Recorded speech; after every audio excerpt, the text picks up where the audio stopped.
अस्सलाम Faisalabad programme news night के साथ मैं हूं आपका मेज़बान मोहम्मद बिलाल डुगल।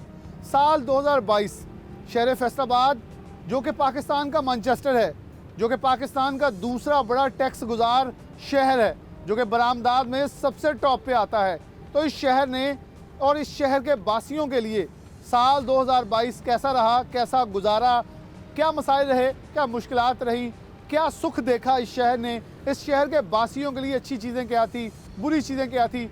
सेहत जो कि अव्वलीन शोबा है और मेरे ख्याल में अगर मैं गलत ना हूँ तो हर सियासी हुकूमत का सबसे पहला काम ये होता है कि हम सेहत को तरजीह समझते हैं, लेकिन समझते कितनी हैं उसके ऊपर हम प्रोग्राम करते रहे। लेकिन साल बहुत ख़ास अहमियत का हामिल इसलिए है कि इसके अंदर दो हुकूमतें आईं। पंजाब के अंदर 3 आ गई, पहले PTI, फिर नून लीग, फिर PTI। तो सियासत के ऊपर भी बात होगी। हमारे साथ हमारे दो सीनियर तरीन जो रिपोर्टर्स हैं वो मौजूद हैं। सबसे पहले अज़हर हुसैन आबदी मौजूद हैं जो कि हेल्थ से, जबकि साथ चौधरी अब्दुर्रहमान मौजूद हैं सियासत से, और सियासत को देखते हैं, तज्ज़िया भी उसके ऊपर अपना पेश करेंगे। सबसे पहले अज़हर की तरफ बढ़ेंगे। अज़हर, साल 2022 कैसा रहा, सेहत में क्या मिला और शहर के बासी सेहत के शोबे से किस हद तक मुस्तफ़ीद हो सके, और कितना लोग जो हैं मौत के मुँह में गए सेहत की अदम दस्तयाबी की वजह से।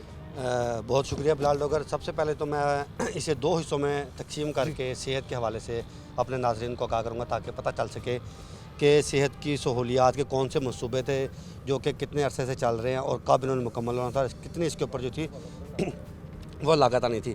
अगर मरीज़ों के हल से बात की जाए तो फैसलाबाद महकमा सेहत इंतज़ामिया के मुताबिक फैसलाबाद की जो आबादी है वो है 86,80,000 और 500 से ज़ायद अफराद के आबादी पर मुश्तमिल ज़िला फैसलाबाद की आबादी है महकमा सेहत इंतज़ामिया के मुताबिक। अगर साल 2022 के हल से बात की जाए तो 1,18,19,000 से ज़ायद मरीज़ जो है वो साल 2022 में मरीज़ों ने जो है वो सरकारी अस्पतालों के दादोशुमार हैं जहाँ पे उन्होंने रजू किया इलाज मुआलजे के लिए। 86 लाख की आबादी का शहर है, 1 करोड़ से ज़्यादा मरीज़ जो हैं वो फैसलाबाद के सरकारी अस्पतालों में रिपोर्ट हुए। क्योंकि इसमें फैसलाबाद का FIC आता है और फैसलाबाद का अलाइड अस्पताल आता है, तो यहाँ पे ये 2 एक ऐसे अस्पताल हैं जहाँ पे ना सिर्फ ज़िला फैसलाबाद बल्कि इसके अलावा दीगर डिवीज़न के से बात की जाए जिसमें सरगोदा डिवीज़न शामिल है, ननकाना साहब है, हाफजाबाद है, पिंडी भटियाँ हैं, यहाँ से भी मरीज़ जो है वो इलाज मुआलजे के लिए फैसलाबाद के अलाइड अस्पताल और फैसलाबाद के FIC अस्पताल को जो तरजीह देते हैं। जो मैंने 1,18,00,000 की फ़िगर बताई है 19,000, इसमें से 10,10,000 और 9 से ज़ायद मरीज़ ऐसे हैं जो कि इंडोर यानी कि शोबा अंदरूनी मरीज़ा में जो थे वो ज़ेर इलाज रहे, और 31,490 मरीज़ जो हैं वो जान की बाजी हार गए। फैसलाबाद के अलाइड हॉस्पिटल में की बात की जाए या FIC की बात की जाए, चिल्ड्रंस अस्पताल की बात की जाए, तहसील हेडक्वार्टर अस्पतालों की से बात की जाए तो 12-13 हज़ार से ज़ायद अमवात जो हैं वो अलाइड अस्पताल की बनती हैं। 8,000 से ज़ायद जो अमवात हैं वो DHQ अस्पताल में रिपोर्ट हुई हैं, और इसी तरह ही फैसलाबाद के FIC और चिल्ड्रंस अस्पताल में, ये बड़े अस्पताल है जहाँ पर ज़्यादा अमवात जो है वो रिपोर्ट हुई हैं। और अगर मंसूबों के हवाले से बात की जाए, क्योंकि ये एक बहुत डिटेल बन जाती है कि किस अस्पताल में कितने कितने मरीज रिपोर्ट जो है वो तकरीबन आपको जो है वो शुमार के ऊपर हम आदाद शुमार से हट के थोड़ा सा, क्योंकि हम आदाद शुमार कोशिश करेंगे 7 प्रोग्राम में ऐड कर लें अपने रिपोर्ट की शक्ल में। लेकिन सर ये बता दें शहर फैसलाबाद के बासी कितने फ़ायदा उठा सके और कितने मंसूबे सिर्फ मंसूबे ही रह गए। देखें, फैसलाबाद में जो मंसूबे अरसा दराज से चलते आ रहे हैं उनकी अगर लागत के हवाले से बात की जाए तो ये 3,926 मिलियन के मंसूबे हैं। फैसलाबाद के महकमा प्राइमरी और सेकेंडरी हेल्थ के हवाले से बात कर रहा हूँ कि फैसलाबाद महकमा प्राइमरी सेकेंडरी हेल्थ के 6 बड़े मंसूबे हैं जो कि अरसा दराज से चलते आ रहे हैं, जिनके ऊपर 3,926 मिलियन की जो थी वो लागत आना थी, मगर मंसूबे जो थे वो वक़्त पर जो थे वो तकमील तक ना पहुँच सके, जिसके बायस इनकी जो थी लागत उसमें इजाफा होता रहा। अगर इसमें बात की जाए तो सबसे पहले फैसलाबाद का जो जनरल अस्पताल समनाबाद है जिसके मंसूबे पर काम जो है वो 2014 में शुरू हुआ और 2016 में मुकम्मल होना था। ये 50 बेड से 250 बेड की तरफ जा रहा है और 886 मिलियन की लागत का ये मंसूबा था, मगर आप देख लें 2014 से शुरू होने वाला मंसूबा जिसे 2016 में मुकम्मल होना था, अब 2022 भी इख्तिताम हो चुका है, मगर अभी तक जो है मंसूबा ये पाया तकमील तक नहीं पहुंच सका। अभी भी तामीराती मराहल में जो है वो इस वक्त मौजूद है। इसके साथ साथ हसीब शहीद कॉलोनी से बात की जाए तो ये 250 बेड पे मुश्तमिल हमारा एक अस्पताल होगा।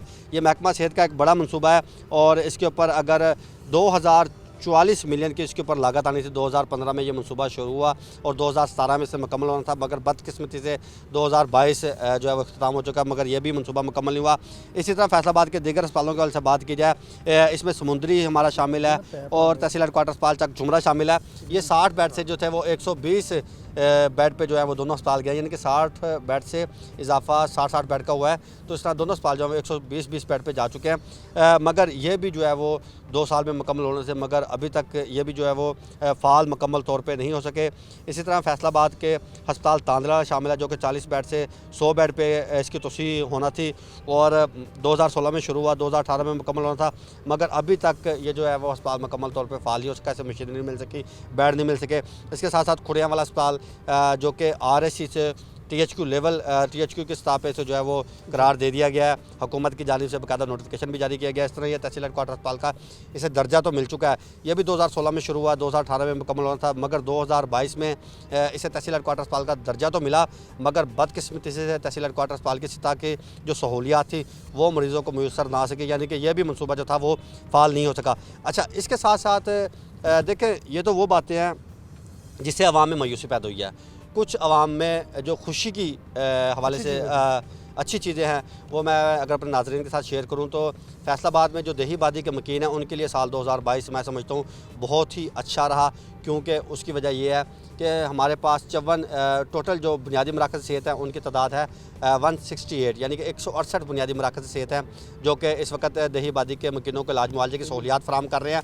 और 168 में से अगर बात की जाए तो 54 बुनियादी मराकज़ सेहत ऐसे हैं जो कि अरसा दराज से 24 घंटे के लिए आवाम को खिदमात की जो इलाज मुआवजे की सहूलियात हैं वो फराम कर रहे थे, मगर इनकी तादाद जो थी वो 54 से नहीं बढ़ाई गई और अरसा दराज से ये 54 ही चले आ रहे थे, मगर साल 2022 में 54 से 124 तादाद कर दी गई है। तकरीबन 70 से ज़ायद बेसिक हेल्थ यूनिट ऐसे हैं जिनके औकात कार जो है 6 घंटे से बढ़ाकर 24 घंटे कर दिए गए हैं, यानी कि वहाँ के देही बादी के जो मकीन है जो बिलखसूस हामला ख़वातीन हैं माँ बच्चा सेहत प्रोग्राम के तहत उन्हें 24 घंटे जो है इलाज मुआवजे के वहाँ पे डिलीवरी की सहूलत जो है मुयसर आ सकेगी। और उसके साथ साथ अगर कोई शहरी वहाँ पे बीमार होता है तो मुतलका बुनियादी मराकज़ सेहत में जाएगा और से वहाँ पे इलाज की सहूलत जो है मुयसर आ सकेगी। इसके साथ साथ फैसलाबाद ब्लड ट्रांसफ्यूजन सेंटर का से बात की जाए तो ये साल 2022 में जो है फ़ाल हुआ है। तकरीबन 5000 से ज़ायद अफराद जो है वो यहाँ से खून की सहूलत से जो मुस्तफ़ीद हो सकेंगे और ये फैसलाबाद रीजन को डील करेगा। अभी फैसलाबाद फ़िलहाल इसके साथ मुंसलिक किए गए हैं।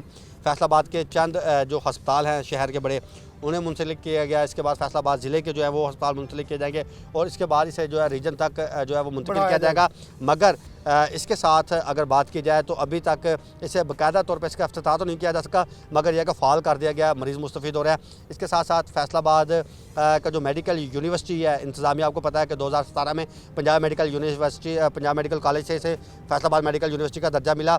तो 2017 से आप खुद अंदाज़ा लगाएं कि साल 2022 है और साल 2022 में जाके जो है BS प्रोग्राम यहाँ पे शुरू हुए, यानी कि हमारे जो मेडिकल के शोबे से वाबस्ता अफराद हैं उनके लिए अच्छी खबर थी कि यहाँ से PS प्रोग्राम शुरू कर सके। मगर लास्ट जो बात मैं करना चाहूँगा, हमारे पास डेंटल मेडिकल कॉलेज का मनसूबा जो है हम अरसा दराज से सुनते आ रहे हैं, मुख्तलिफ हुकूमतें आई गुजर गई, मगर बदकिस्मती से जो डेंटल मेडिकल कॉलेज है इसका PC1 कई बार मंजूर हुआ कि डेंटल मेडिकल कॉलेज यहाँ पे बनेगा, उसके अलहदा से बिल्डिंग होगी, एक अलहदा से हॉस्पिटल बनेगा, मगर साल 2022 में गुज़िश्ता सालों की तरह ना तो PC1 तो उसका मंजूर हुआ, बार बार PC1 भिजवाया गया और कभी फ़ंड ना मिल सके और अब PC1 हुकूमत की को भिजवाया तो मगर ताहाल जो है मंजूर नहीं हो सका। इसलिए साल 2022 में मैं कहूँगा कि डेंटल के हवाले से एक शोबा एक मुकम्मल तौर पे फुल फ्लेज जो शोबा था वो फाल होता वो अदम तवज्जो का शिकार। अज़हर बहुत शुक्रिया। मेरे ख्याल में अज़हर की बात को मैं थोड़ा सा करक्स और यहाँ थोड़ा सा से वाइंड अप करूँ तो अब्दुर्रहमान ये वो था जो महकमा सेहत ने अपने बल पे जो थोड़ा बहुत जहाँ 64 से 120 कर लिए, उनके पास थे डॉक्टर सर्वाइव कर, डॉक्टर भर्ती नहीं हुए, डॉक्टर्स रोते रहे, अदम दस्तयाबी रही, किसी मेंबरान असम्बली की तवज्जो हमें नज़र नहीं आई। जो अज़हर की पूरी रिपोर्ट देखें तो किसी मेंबरान असम्बली ने अपने हल्के में ये कहीं ये कोशिश नहीं की। तो आप कैसे समझते हैं साल 2022 2018 से शुरू होने वाले जो एक टन्योर था उसका भी इख्तिताम हो रहा है, इस टन्योर के इख्तिताम के बाद 2023 का मुस्तकबिल कैसा देखेंगे और 2022 के इख्तिताम में आप क्या देखते हैं? क्या पाकिस्तान तहरीक-ए-इंसाफ इस स्टैंड पे खड़ी है कि इलेक्शन में जा सके और क्या पाकिस्तान मुस्लिम नून इस पोजीशन में है कि वो इलेक्शन में जाके अपनी खोई हुई पोजीशन वापस ले ले? Thank you Bilal Dogar. जैसा कि आपने बड़ी वजाहत कर दी है कि इस हवाले से 2022 पाकिस्तानी सियासत का बदतरीन साल साबित हुआ है सियासत के हवाले से अगर हम बात करें, क्योंकि देखें हुकूमत चेंज हुई, जिसको नाम दिया गया है कि ये रजीम चेंज हुई है। फिर यहाँ पर साइफ़र का मामला बड़ा हाईलाइट हुआ। पाकिस्तानी जो फॉरेन ऑफिस की कारकर्दगी थी वो इसमें बड़ी एक्सपोज हुई कि किस तरह से हमने एक साइफ़र को एक तमाशा बनाया और उसके बलबूते पर हुकूमत जो यहाँ पर तब्दील हुई अदम एतमाद के ज़रिए, और ये भी पाकिस्तानी तारीख़ में पहली मरतबा अदम एतमाद कामयाब हुई है। तो वो भी हमने वो साइफ़र के अमेरिका के खाते में डाल दिया। अमेरिकन रूस कॉन्स्पायरेसी जो पहले चलती रही है वो भी खुलकर सामने आई, और उसकी वजह से जो सियासत है वो बुरी तरह से मुतासर हुई। देखिए यहाँ पर सूबे में हुकूमत तब्दील हुई, फिर जुडिशल एक्टिविज़म हुआ। हमारे यहाँ पर अदलिया जो मुतहरिक जब होती है तो लाजमन किसी न किसी फ़रीक का जो है वो मज़लूम बनने का तासुर सामने आता है, जैसे मियां नवाज शरीफ के नाअहल होने के बाद हुआ था। तो खैर ये बात करते हैं कि 2022 में फिर जो नून लीग जो है वो मरकज़ में भी आ गई, PDM पंजाब में भी आ गई, अदालती अहकामात जारी हुए, उसके बाद पंजाब से उन्हें पीछे हटना पड़ा, और अब दोबारा से अदालती अहकामात के ज़रिए ही पंजाब हुकूमत टिकी हुई है, क्योंकि गवर्नर पंजाब की जानिब से ख़त्म कर दिया गया था। तो ये साल मजमूई तौर पर पब्लिक के लिए बहुत बुरा साल रहा। देखें साल के शुरू में या पिछले दिसंबर की अगर हम बात करें तो डॉलर जो है वो 170-75 पे था। अभी देख लें 250 से 224-25 पे है। ग्रे मार्केट में फिर भी 250 से नीचे नहीं मिल रहा है। अफ़गानिस्तान को 2 अरब डॉलर माहाना उधर जा रहे हैं, हमारी इतनी ब्लीडिंग हो रही है। अब बिजली की कीमतें देख लें, फ्यूल की कीमतें देख लें कि वो 150 से कहाँ पर चली गई। इसी तरह से खाने पीने की कीमतें देख लें। एक तो रूस यूक्रेन वार, उसकी वजह से ये मुल्क बड़ा मुतासर हुआ। तो ये 2022 तो समझ लें कि जो मुतासर होने की इंतहा थी, अंत हो गया पब्लिक का। पब्लिक के पास पैसा बिल्कुल भी नहीं रहा, और इसकी बिना पर अगर हम देखें 2023 कैसा होगा, तो मुझे उम्मीद नहीं है कि 2023 भी अच्छा होगा। क्योंकि देखें 31 दिसंबर को इंतखाबात होने जा रहे थे इस्लामाबाद में बल्दियात के, वो PDM की हुकूमत ने उसको टेक्निकल बुनियादों पर जो है वो डिले कर दिया है। पंजाब में बल्दियाती इंतखाबात जो होने जा रहे थे उसको PTI हुकूमतें वक्तन फ़वक्तन डिले करती रही हैं। हर जमात की कोशिश है कि बल्दियाती इंतखाबात ना होने पाएँ। मरकज़ी इंतखाबात की जानब तमाम लोग देख रहे हैं। 2022 के शुरू में अगर PDM चाहती थी इलेक्शन हो, तो ये 2022 के आखिर में PTI चाहती है कि इलेक्शन हो, जबकि PDM चाहती है कि इसी सेटअप को चलाया जाए। तो ये 2023 इंतखाबात का साल होगा। आखिरी साल को हम समझते हैं कि रिलीव दिए जाते हैं, लेकिन बाज़ाहर हुकूमती ख़जाने में जो पहले साल के शुरू में अगर यहाँ पर 22-23 अरब डॉलर रिज़र्व मौजूद थे, तो अभी वो महज 6 अरब डॉलर हैं, और वो भी हमने उधार चुकाए हुए हैं। अच्छा अब्दुर्रहमान, ज़राअत भी आपका, आप बीट करते हैं ज़राअत की भी, क्या देखते हैं एग्रीकल्चर हमारा बदतरीन साल रहा या बेहतरीन साल रहा? कितना नुकसान में गए, और ख़ास तौर पर क्रॉप जोनिंग के साथ साथ स्पेशल क्रॉप्स के ऊपर कितनी तवज्जो रही? गंदम की पोजीशन बड़ी कमज़ोर सुन रहे हैं इस वक्त। बिलाल देखिए पिछले वर्ष गंदम अच्छी खासी हो गई थी, तो उसका यहाँ पर किसानों से 2200 रुपये मान ले ली। अब फिर उसके बाद जो है वो कमाद की आप देख लें, पिछले वर्ष अच्छा रेट मिला, तो इस वर्ष ये हुआ कि एक तो सैलाब ने तबाही मचा दी, और जो यहाँ पर सब्ज़ियाँ प्याज टमाटर खीरा नायाब हो गया, क्योंकि ये यहाँ से लोकल नहीं मिल रहा था। तमाम सब्ज़ियाँ गर्मियों में टका के महंगी मिली हैं। सर्दियों में सब्ज़ियाँ सस्ती हुई हैं, लेकिन प्याज बाहर से आ रहा है, इस वजह से वो भी महंगा है। गंदम का शदीद बहरान चल रहा है, ये चलता रहेगा। कैनोला पहले बाहर से आती है। साल 2022 ज़राअत के हवाले से भी बदतरीन साल रहा है। साल 2022 के अंदर ज़राअत भी बदतरीन इस वक्त खसारे के अंदर रही, और ख़ास तौर पर फूड सिक्योरिटी पूरी दुनिया का मसला बनकर सामने आया, लेकिन पाकिस्तान ने इसे अव्वलीन मसला नहीं समझा। जिस बुनियादों के ऊपर अगर देखें तो पाकिस्तान यहाँ हिट होता दिखाई दिया, और शहर फैसलाबाद जो कि इक़्तिदारों के अंदर जो कि सेहत तालीम सियासत हर जगह अपना एक मकाम रखता है, मुतासर दिखाई दिया। जो कि एक 2022 इन 2 शोबों समेत तीसरा ज़राअत बुरा साबित हुआ, कुछ अच्छा नज़र नहीं आया। आने वाले साल के हवाले से बिल्कुल अब्दुर्रहमान का अच्छा साल नहीं होगा, लेकिन हम उम्मीद करेंगे बेहतरीन हो। एक ब्रेक लेंगे, दोबारा हाजिर होते हैं।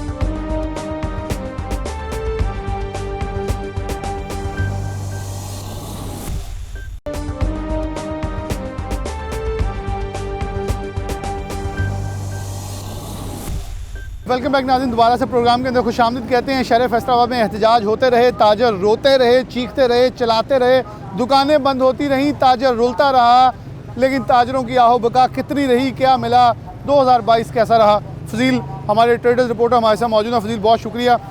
तजारत बड़ी ख़ास है। शहर फैसलाबाद की पहचान सनत मज़दूर और ताजर है। आप मज़दूर की भी कवरेज करते रहे, ताजर की भी करते रहे। क्या हालात व वाक़यात रहे ताजर के और ख़ास तौर पर मज़दूर के, और शहर फैसलाबाद के 8 बाज़ारों जो कि पाकिस्तान के पहचान है, पाकिस्तान के लिए पहचान है और मईशत का एक बहुत अहम सहारा है। सूतर मंडी है एशिया की सबसे बड़ी मंडी, गल्ला मंडी एशिया की सबसे बड़ी मंडी, बाकी कपड़ा मार्केट्स हैं, क्या सूरत हाल रही? देखिए बिलाल भाई, बहुत शुक्रिया। जैसे 2022 जो है उसका एंड चल रहा है और पूरे साल का अगर हम बात करें तो इस साल में कारोबारी तबका जो है वो सबसे ज़्यादा परेशानी का शिकार रहा है। जैसे आपने जिक्र किया है 8 बाज़ारों का, सूतर मंडी जो कि एशिया की सबसे बड़ी सूतर मंडी है वहाँ पर वाक़या है। अगर उनके पास अगर पूरा साल हम जाते रहें तो कभी इतने ज़्यादा रेट्स हो गए कॉटन के आगे जो ख़रीदार हैं वो नहीं थे। कभी कॉटन इतनी सस्ती हो गई कि वहाँ पर बैठे जो डीलर्स हैं उनको उस अपना मार्जिन भी छोड़कर नुकसान उठाना पड़ा। मतलब कि हर जगह पे एक गैर यकीनी की सूरत हाल रही। आपकी इंडस्ट्री पूरा साल उस तरह से नहीं चल सकी जिस तरह से आप उम्मीद कर रहे थे 2021 के आखिर में कि 2022 जो है अब वो हमारे लिए खुश आइंद साल होगा जिसमें हम ज़्यादा कमाई करेंगे, एक्सपोर्ट हमारी बढ़ेगी। लेकिन वो आप कहें कि हुकूमत की प्लानिंग उस तरह से नहीं हो पाई या फिर कुछ ऐसी सूरत हाल रही कि जिसकी वजह से आपकी इंडस्ट्री जो है वो तबाही की तरफ गई। और इस वक्त आपकी प्रोसेसिंग मिलें जो हैं वो 150 के करीब बंद हो चुकी हैं। और 150 प्रोसेसिंग मिल्स बंद होने का मतलब ये है कि आपका उसके साथ जुड़ा जो हज़ारों लाखों की तादाद में मज़दूर है वो भी बेरोज़गार हो चुका है। और ये आखिर है साल का और इस साल के आखिर में वो मज़दूर बेरोज़गार हैं जो कि आइंदा आने वाले साल से भी नाउमीदी जो है वो उनके चेहरों से ज़ाहिर होती है। उसके बाद पावरलूम सेक्टर की तरफ आप चले जाएं जो कि आपका लोकल एक वो आपका सेक्टर है। वहाँ पे आपकी तकरीबन 700 के करीब पावरलूमें जो हैं वो बंद हो गई और 700 के करीब जो फैक्ट्रीज़ हैं लोकल उससे जुड़ा हज़ारों लाखों की तादाद में मज़दूर तबका आपका बेरोज़गार रहा। इसके बाद अगर आप मार्केटों का रुख कर लें, 8 बाज़ारों के अंदर जो कपड़ा मार्केटें हैं सबसे ज़्यादा कपड़े का कारोबार है फैसलाबाद के अंदर। जब आपकी प्रोसेसिंग मिल्स बंद हो गई, आपकी लूमें बंद हो गई तो आप फिर देखें कि आपकी इंडस्ट्री जो है, आपकी मार्केट्स जो हैं वहाँ पर कारोबार कैसा होगा। आपके कपड़े के रेट्स डबल हो गए पिछले साल की निस्बत और लोगों की कुव्वत ख़रीद मुतासर हो गई। उसकी वजह ये थी कि बेरोज़गारी की वजह से लोग अपने पेट का सोच रहे थे और तन को ढांपने के लिए कपड़ा तो दूर की बात है। और इसके अलावा 8 बाज़ारों के अंदर जो एक सोने की बड़ी मार्केट है वहाँ पर सूरत हाल आप जाकर देखें तो 2022 के अंदर शादियों के सीज़न में इसके अलावा जो सुनार हैं वो उनका यही सिर्फ एक परेशानी रही कि कोई एक ग्राहक मार्केट का रुख नहीं कर रहा। किसी ने भी अपनी बेटी के लिए जेवरात नहीं बनवाए। इसकी वजह क्या है? इसकी वजह यही है कि बेरोज़गारी और लोगों की जेब इजाज़त नहीं दे रही। इसके अलावा दूसरे जो कारोबारी तबका है अगर उनसे आप बात करके देख लें तो वो कहते हैं ये सबसे कठिन जो साल है हमारी ज़िंदगी के तमाम सालों का जिसमें वो कारोबार कर चुके हैं, ये साल इंतहाई उनके लिए मुश्किल तरीन रहा है। इसकी बड़ी वजह यही है कि आपका जो एनर्जी बहरान है उसकी वजह से आपकी इंडस्ट्री को बहुत नुकसान उठाना पड़ा है। इंडस्ट्री के नुकसान होने के बाद जो छोटा कारोबारी तबका उससे जुड़ा था, मज़दूर तबका उससे जुड़ा था, उन तमाम को इतना नुकसान हुआ है कि वो यही कारोबारी तबके का मौक़िफ़ है कि आने वाले साल में भी वो नुकसान पूरा नहीं किया जा सकता। बहुत शुक्रिया फ़ज़ील अहमद हमारे साथ मौजूद थे। बहुत तफसील के साथ इन्होंने बताया कि ताजरों के लिए, सनतकारों के लिए, मज़दूरों के लिए अच्छा साल नहीं रहा। मज़दूर बेरोज़गार होते रहे, पावरलूम इंडस्ट्री बंद होती रही, मालकान चीखते चिल्लाते रहे, जबकि सनतकार भी बदहाली का रोना जो वो रोते रहे। तो इन हालात के अंदर पाकिस्तान की मईशत कैसे पनपेगी, कैसे बढ़ेगी, कैसे फूलेगी, कैसे फलेगी, तो ये सवाल है। मज़ीद कौन से सेक्टर में क्या क्या सूरत हाल रही, आगे लिए चलते प्रोग्राम में आगे बढ़ते हैं। तालीम सबसे ज़्यादा अहमियत का हामिल शोबा है और जैसे मैंने सेहत से आगाज़ किया तो यहाँ तालीम भी इस प्रोग्राम में लेना ज़रूरी था क्योंकि तालीम सेहत तरजीह है। जहांगीर अशरफ सीनियर हमारे एजुकेशन रिपोर्टर हैं, शहर फैसलाबाद में एक नाम रखते हैं एजुकेशन के अंदर। जहांगीर, तालीम कितनी तरजीह रही, कितने कमरे बने, कितने उस्ताद भर्ती हुए? परवेज़ लाई के आने के बाद तो ऐसे लगा कि शायद उस्तादा की कमी ख़त्म हो जानी है, स्कूलों के कमरे बन जाएंगे, लेकिन ज़रा हकीकत से पर्दाफाश करें। अच्छा बिलाल, वैसे हकीकत तो ये है कि फैसलाबाद में एजुकेशन की वो कहते हैं ना रत्ती बराबर भी फ़र्क नहीं पड़ा पिछले 4 साल में और 1 साल में। कोई एक टीचर भी नया भर्ती नहीं किया गया, जबकि जो रिटायर होने वाले असाज़ा हैं वो हर साल 500-600 टीचर रिटायर होते हैं। तो अब तक जो फैसलाबाद में खाली सीटें हैं उनकी तादाद 5200 से क्रॉस कर चुकी है, यानी कि फैसलाबाद के सरकारी स्कूलों में 5000 असाज़ा की सीटें खाली हैं और बच्चे इंतज़ार कर रहे हैं कि कब उनके टीचर नए आएंगे, उनको पढ़ाएंगे। इसके अलावा अगर बात करें नया कोई तालीमी इदारा बनाने की, तो फैसलाबाद में ना तो इस साल कोई एक कॉलेज बना, ना कोई स्कूल बना।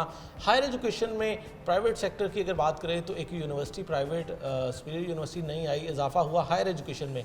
और गवर्नमेंट सेक्टर की बात करें तो समुंदरी में जिस यूनिवर्सिटी को कैंपस मिला और इस साल पहला इनटेक लिया गया, लेकिन स्कूल कॉलेजेस में कोई इजाफा नज़र नहीं आया।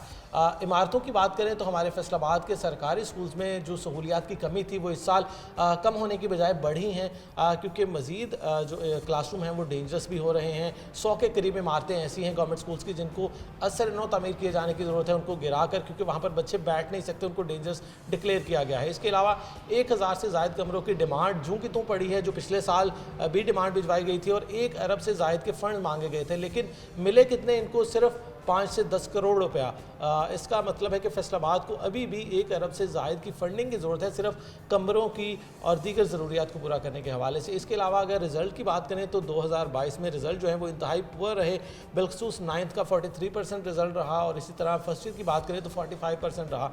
बहुत ही बिलो रिजल्ट्स आए, बहुत ही मायूसकुन रिजल्ट आए, क्योंकि पिछले 2 साल कोविड में 100% बच्चों को पास किया गया, वो सारे बच्चे अगले इम्तहानात में आए और उन्होंने बहुत ही मायूस किया। इसके अलावा अगर बात करें हायर एजुकेशन के हवाले से तो हमारे कॉलेजेस में भी जो डिमांड है असातिज़ा की पूरी नहीं हो सकी। फैसलाबाद में 1000 से ज़ायद असातिज़ा की सीटें कॉलेजेस में खाली हैं। हर साल डंग टपाओ पॉलिसी अपनाई जाती है, कॉलेज टीचर इंटर्न ही रखे जाते हैं, लेकिन वो भी फैसलाबाद डिवीज़न को सिर्फ 400 सीटें मिल सकी। अब देखिए 1000 से ज़ायद डिमांड सिर्फ फैसलाबाद ज़िले की है, जबकि डिवीज़न को पूरे 400 जो है वो सिटी दिए गए। तो इस तरह से इंतहाई मायूसकुन सूरत हाल है और एक ये सबसे बड़ी वजह है टीचर्स की शॉर्टेज, जो रिज़ल्ट हमारे पुअर आ रहे हैं, क्योंकि इसमें मायूसी का आलम यही है बच्चों का कि उनकी क्लासेस लेने के लिए टीचर मौजूद नहीं हैं। तादाद इतनी ज़्यादा है बच्चों की क्लासेस में कि एक क्लास में अगर बच्चों की तादाद 100 से ज़ायद होगी तो किस तरह से टीचर उनको अच्छी और क्वालिटी एजुकेशन दे सकेगा। हायर एजुकेशन की बात करें तो वहाँ पर फंडिंग जो है वो ना होने के बराबर रही। HEC की तरफ से जो 2 दड़े बनाए गए हैं हमारी यूनिवर्सिटीज़ में, BPS असातिज़ा और TTS असातिज़ा, वो सड़कों पर रहे और दोबारा से 2023 में असातिज़ा ने सड़कों पर आने का ऐलान किया है, क्योंकि BPS असातिज़ा की ये डिमांड है कि उनको प्रमोशन नहीं दी जाती, जबकि दीगर जो असातिज़ा हैं TTS के उनको प्रमोशन दी जाती है। तो इस हवाले से जो 2022 है बहुत ही मायूसी का साल ओवरऑल रहा। एजुकेशन में कोई ख़ास तरक्कियाँ, कोई ख़ास प्रमोशन, कोई ख़ास सहूलियात में अपग्रेडेशन वो देखने में नहीं आई, मसाइल मसाइल नज़र आए। गलत ना होगा अगर कहें तो कि मेंबरान असम्बली की तरजीह सेहत के साथ साथ तालीम भी नहीं थी। सड़कें हैं क्योंकि कमीशन मिलता है, स्कूल कॉलेजेस की बिल्डिंग्स में से शायद कुछ मिलता नहीं, या वो स्टूडेंट्स नारे लगाते नहीं, या वोटर्स नहीं हैं, शायद इसलिए तरजीह नहीं। अच्छा, इस हवाले से यकीनी तौर पर ये उनकी अदम दिलचस्पी है कि एजुकेशन के हवाले से इक्का दुक्का MP के अलावा किसी ने ज़ाती फंडिंग से किसी स्कूल को कमरे लेकर नहीं दिए। किसी टीचर ने, किसी पॉलिटिशियन ने जो ऐलानात तो किए, मुराद रास ने 2 दफ़ा ऐलान किया कि हम 5000 टीचर भर्ती करने जा रहे हैं, लेकिन 2022 गुजर गया और अभी तक जो असातिज़ा है वो भर्ती नहीं हुए। अब नया ऐलान वज़ीर आला पंजाब परवेज़ इलाही की तरफ से आया कि हम 25,000 करेंगे। अब देखें 5000 की अनाउंसमेंट पर अमल दरामद हुआ नहीं और अब अमल दरामद की बजाय दोबारा एक नई अनाउंसमेंट कर दी कि 25,000 हम करेंगे, क्योंकि फैसलाबाद समेत पंजाब भर में 1 लाख असातिज़ा की सीटें खाली हैं। उसमें अगर 25,000 रख भी लिए जाएँ तो वो भी नाकाफ़ी हैं और पिछला जो ऐलान था 5000 का वो तो बिल्कुल आटे में नमक के बराबर था। तो इस हवाले से इनको यकीनी तौर पर असातिज़ा भर्ती करने की ज़रूरत है। उसी से हम अपने स्कूल्स की मेयार को बेहतर बना सकते हैं और जितना इंफ्रास्ट्रक्चर की ज़रूरत है उसको पूरा करने की ज़रूरत है, ताकि हमारे वो बच्चे जो कि बाहर बैठ के पढ़ रहे हैं, सर्दी हो गर्मी हो, बेचारे बच्चे दरख्तों की छाँव ढूंढते हैं या कोई साया ढूंढते हैं। अगर बारिश हो जाए या सर्दी ज़्यादा हो जाए तो बच्चे बीमार भी होते हैं और बच्चों को छुट्टियाँ भी करना पड़ती हैं, उससे ओवरऑल उनकी परफॉर्मेंस फ़र्क पड़ती है। तो इस हवाले से हुकूमत को 2 चीज़ें ज़रूर करनी चाहिए 2023 में जो 2022 में नहीं हो सकी। कमरों की डिमांड जो है वो पूरी की जाए गवर्नमेंट स्कूल्स में, और इसके अलावा टीचर्स, चाहे वो स्कूल हो कॉलेज हो, उनमें टीचर की कमी दूर होनी चाहिए। बहुत शुक्रिया जहांगीर अशरफ हमारे साथ मौजूद थे। इनकी बात को यहाँ वाइंड अप करते हुए ये कहूँगा कि मेंबरान असम्बली में से अगर सिर्फ मैं जिनको जानता हूँ, जो जहांगीर अशरफ के साथ प्रोग्राम करते हुए पता चला, मलिक उमर फारूक और चौधरी रज़ा रसूलुल्लाह घुमन एक ही हल्के से MP है, दूसरा उनके ऊपर MNA है। सिर्फ इनके हल्कों में तालीमी शोबे में संजीदगी नज़र आई। वरना कोई भी ऐसा मेंबरान असम्बली नज़र नहीं आया। जब उसके बाद फिरदौस राय का नाम ले लिए, 3 फेसेस रहे जिन्होंने कुछ ना कुछ तालीम के लिए बोला किया। अब अली अफजल शाही इनके अंदर नंबरिंग में आते हैं, जो कि पहले नंबर पे आ भी रहे हैं। मेरे ख्याल में उनकी कारकर्दगी जो है वो आउटस्टैंडिंग जा रही है, बेहतरीन परफॉर्म कर रहे हैं। बहुत देर बाद हमें फैसलाबाद को एक अच्छी नुमाइंदगी मिली, लेकिन शहर फैसलाबाद एजुकेशन से, तालीम से मुकम्मल तौर पर नज़रअंदाज हुआ और शहर फैसलाबाद में एक कमरा भी नहीं बन सका और एक उस्ताद भी भर्ती ना हो सका। एक ब्रेक, दोबारा हाजिर होते हैं।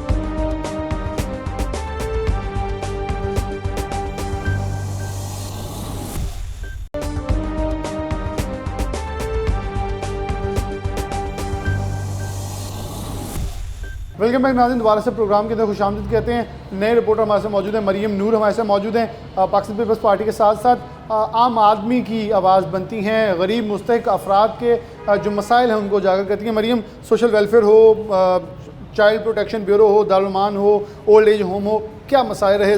ज़कात और शुर कमेटी हो, गरीब को कुछ मिला या सिर्फ अदारे नाम से चलते नज़र आए?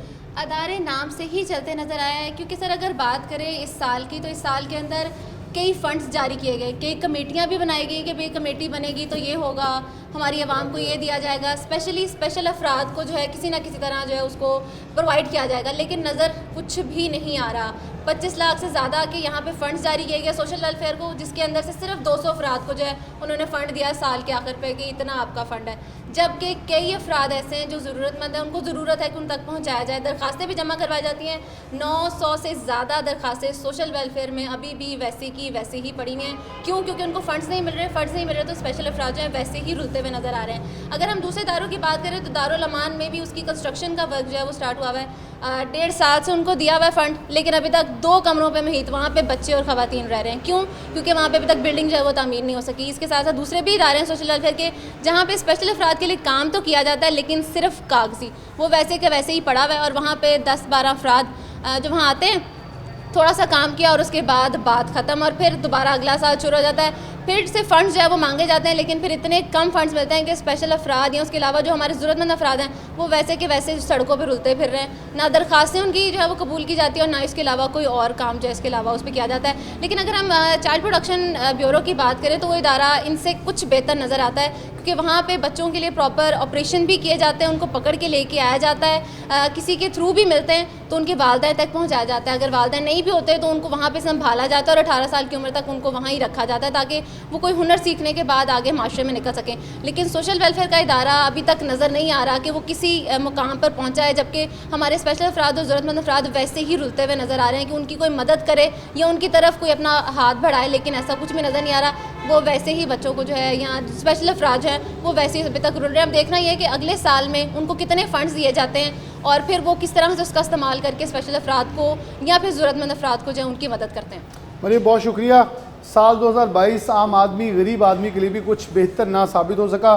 सिर्फ सियासी तैनातियाँ हुई, ज़कात और शुर कमेटी का चेयरमैन लगा दिया, सोशल वेलफेयर का चेयरमैन लगा दिया, चाइल्ड प्रोटेक्शन ब्यूरो का चेयरमैन लगा दिया, लेकिन अदारों के अंदर सियासी भर्तियों के अलावा, सियासी असर रसूख के अलावा कुछ ना हो सका। चाइल्ड प्रोटेक्शन ब्यूरो सिर्फ एक अदारा मरियम के मुताबिक कुछ बेहतर परफॉर्म करता नज़र आया, क्योंकि शायद उनके अंदर कॉम्पिटेंट लोग थे या अदारे को नई बिल्डिंग मिल जाना आम आदमी के लिए, आम एक गरीब बच्चों के लिए, या जिन लोगों को बुराई से रोक कर अच्छाई की तरफ लेके जाना है उनके लिए कुछ कर सके। आगे लिए चलते हैं, प्रोग्राम में आगे बढ़ते हैं। स्पोर्ट्स की बात करेंगे। खेलों के मैदान आबाद होते हैं तो वीरान हो जाती हैं बुराई की माजगाहें। अली रज़ा मौजूद है, हमारे स्पोर्ट्स रिपोर्टर हैं। Ali, hand over to you mic, क्या कहेंगे, स्पोर्ट्स कैसी रही? हॉकी स्टेडियम का कुछ बना, फैसलाबाद को मैच मिला नहीं मिला, तो 2022 में तो कुछ भी नहीं है, इंटरनेशनल टूर्स हुए, क्या आने वाले साल में कुछ बेहतर हो पाएगा? देखिए बिलाल, बहुत शुक्रिया, बहुत अहम टॉपिक आपने आज शुरू किया है जिसमें आप स्पोर्ट्स के बारे में जानना चाहते हैं। 2022 में कुछ ख़ास देखने में नहीं मिला, ना तो फैसलाबाद में कोई इंटरनेशनल मैचेस हुए, ना सिर्फ क्रिकेट बल्कि हॉकी और मुख्तलिफ खेलें भी जो है वो फैसलाबाद में नहीं दिखाई दी। 2020 में और 21 में जो है वो वर्ल्ड कप तो देखने में मिला था कबड्डी का, लेकिन इस दफ़ा कबड्डी भी जो है वो उसमें भी हम लोग मायूस ही रहे, उसमें भी हमें कोई एक बड़ा इवेंट, एक तगड़े मुकाबले जो है वो हमें देखने में नहीं मिले। गांव और कल्चर के जो है वो खेल हमें सिर्फ दिखाई दिए। तो ना तो जो है अकबार स्टेडियम में कोई इंटरनेशनल मैचेस या कोई पीसीबी का कोई मैचेस देखने में मिला जो हम ये कह सकें कि 2022 क्रिकेट के लिए जो है वो बेहतर रहा।